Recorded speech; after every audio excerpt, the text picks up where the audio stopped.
Gas ගල් අඟුරු සහ ඉන්ධන විශේෂයෙන්ම අපේ රාජතාන්ත්‍රික සබත්තාවයන් හරහා එම රාජ්‍යයන්ගෙන් ලබා ගැනීම සඳහා අපි කටයුතු කරමින් තිබෙනවා. දැන් ඊට අවශ්‍ය වන ලිපි හුවමාරු වෙමින් තිබෙනවා. සමහර ගිවිසුම් පිළිබඳව අපි දැන් සාකච්ඡා කරමින් තිබෙනවා. ඒතර විදේශ අපේ මිතුරු රාජ්‍යයන් අපිට ලබාගත හැකි සහාය පිළිබඳව අපි කල්පනා කරමින් තිබෙනවා. ඒ නිසා උපරිම ලෙස අපේ රටේ බලශක්ති ශාස්ත්‍රයේ අර්බුදයක් ඇතිවීම වැළැක්වීම සඳහා අපි කටයුතු කරමින් තිබෙනවා. ඊළඟ තමයි අපේ දැන් තියෙන බලශක්තිය අපි පරිස්සම් කර ගැනීම සඳහා තමයි අපි QR කේතයක් අපි හඳුන්වා දී තිබෙනවා. ඔබ දන්නවා QR කේතේ යම් ගැටලු තිබෙනවා අපි දන්නවා.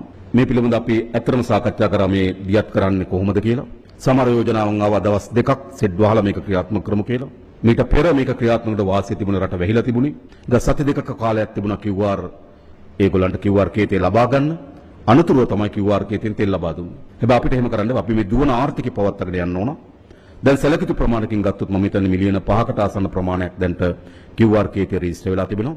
නමුත් මේ QR කේතේ නිකුත් කිරීම හරහා අත්‍යවශ්‍ය සමහර ශාස්ත්‍ර තිබෙනවා. ඒ ශාස්ත්‍ර වලට යම් බාධාවක් ඇති විය හැකියි. අපි අපේක්ෂාව මේ ශාස්ත්‍ර වල කිසිදු බාධාවක් නොවන ආකාරයෙන් මේ QR කේතේ ක්‍රියාත්මක කරමු. ඊළඟ විශේෂයෙන්ම මේ දිගු කාලයක් ඇදුනොත් මේ ආශ්‍රිත ආර්ථිකයේ යෙදෙන අයට යම් ආර්ථික බිඳවැටීමකට භාජනය වෙනවා. ඒ නිසා අපි විශේෂම සමාජ සේවා අමාත්‍ය අපේ උපාලි පන්නිල ඇමතුමාගේ ප්‍රධානත්වයෙන් අපි කමිටුවක් පත් කරලා තිබෙනවා. ඒ නිසා මම හිතනවා අපි ප්‍රධාන ශාස්ත්‍ර හතරක එකක් අඛණ්ඩ බලශක්ති සැපයීම සපයා ගැනීම සඳහා කරන වෙහෙස, දෙක අත්‍යවශ්‍ය සේවාවන් සඳහා මෙහෙවීම, තුන රාජ්‍ය සේවය කොහොමද මේකට අවශ්‍ය වෙන පරිදි සූදානම් කරන්නේ, හතර මේන් පීඩාවට පත් වෙන ප්‍රජාවක් ඉන්නවනම් ඔවුන්ට ලබා දෙන සහනාධාර වැඩපිළිවෙල. මේක තමයි අපේ ඉලක්ක සාගත අපේ වැඩපිළිවෙල.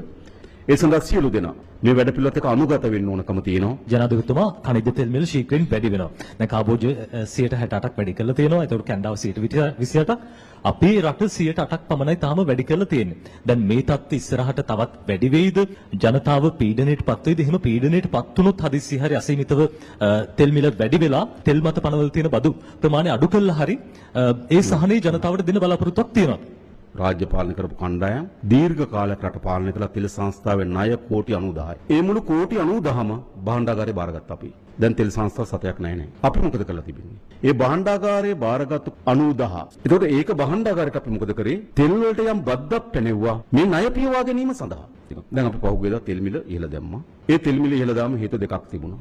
එකක් තමයි අපිට පරිහරණය අඩු කර ගැනීම ඕනකම තිබුණා.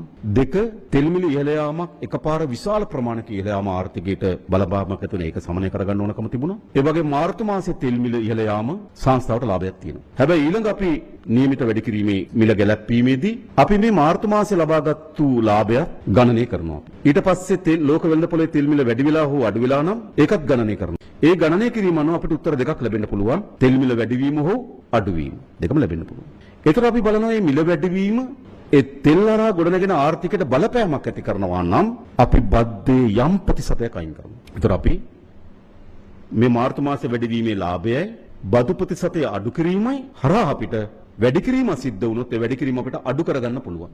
ඉතින් අපි ඒක හොඳින් මැනලා අපි කල්පනා කරනවා එහෙනම් ආර්ථිකයෙන් අපිට ලැබෙන බදු ප්‍රමාණය ආරක්ෂා කරගනිමින් තෙල් මිලේ තියෙන බදු ප්‍රමාණය අපි අඩු කරන්නේ කොහොමද? ඒකට අපිට හොඳ මධ්‍යස්ථ තැනක් අපිට තෝරගන්න පුළුවන් වේවි. ඒ අනුව අපි තෙල් වල බද්ද යම් ප්‍රමාණයක් අපි අඩු කරන්න බලාපොරොත්තු වෙනවා.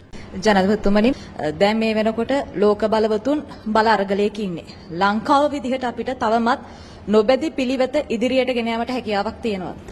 මම හිතන්නේ ඒක තමයි අපි කොපමණ අසුරු තත්ත්වයෙන් යටතේ හරි අපි සිටිය ස්ථාවරේ. මෑතකදී යෝජනාවක් පිළිබඳව අපි අපේ ස්ථාවරේ හිටියා. ප්‍රහාර ලක් නාවිකයන් මුදවා ගැනීමෙදිත් අපේ ස්ථාවරය ආරක්ෂා කරා. ඊට පස්සේ අනිත් නැව අපි අපේ මුහුදු කලාපයේ රැඳීම, සවුන් ගොඩබිමට ගෙනීම අපේ ස්ථාවරේ හිටියා. සමහර ජාත්‍යන්තර සම්මුතියින් වලදී අපි අපේ ස්ථාවරේ හිටියා. ඒ නිසා මම හිතනවා රටක් අර ඒ මොහොතේ වාසියට එහෙට මෙහෙට සෙල්ලම් කරන එක රටකට සුදුසු නෑ. රටක් හැටියට අපේ නිස්ථාවරය තමයි මේ මධ්‍යස්ථභාවය තමයි අපි වගේ රටකට ඉතාමත් වැදගත්. ඒ නිසා අපි උපරිම මේ මධ්‍යස්ථභාවය ආරක්ෂා කරනවා. මම හිතන්නේ පාරේ අපිට යන්න පුළුවන්. මම හිතන්නේ තවත් බොහෝ රටවල් දැන් එම පාරට එමින් තියෙන බව පේනවා දැන් අපිට ලෝකෙ දිහා බලපුවම. ඒ මේක තමයි මම හිතන්නේ අවසන්දි ජයග්‍රහී කරන පාර. දැන් කාරණා හතරක් නිසා මම හිතනවා අපි අර්බුදයකට මුහුණ දීලා එකක් ඉරානයේ අපේ ප්‍රධාන සැපයුම්කරුවෙක් වෙලා හිටියා. එතන අර්බුදයක් තියෙනවා. ඊළඟ එක තමයි පොහොර මිල. ඒතර නයිට්‍රජන් ඇතුළු අනිකුත් පොහොර වර්ග සැපීම සම්බන්ධ ප්‍රශ්නේ. අපිට යල් කන්නේ සඳහා අවශ්‍ය වෙන පෝර සංචිත ලංකාව තුළ තිබෙනවා. යම් මිල වැඩි කිරීමක ඉල්ලා සිටීමක් ඔවුන් විසින් කරා. නමුත් ඔවුන් එකඟතාවයකට ආවා යුරෙමිටියක් රුපියල් 9500 නිකුත් කරන්න. නිසා ගොවිජන මධ්‍යස්ථාන හරහා ආණ්ඩුවේ රජයේ යාන්ත්‍රණ 9300 පෞද්ගලිකයි 9500ට එකඟ වෙලා තිබෙනවා.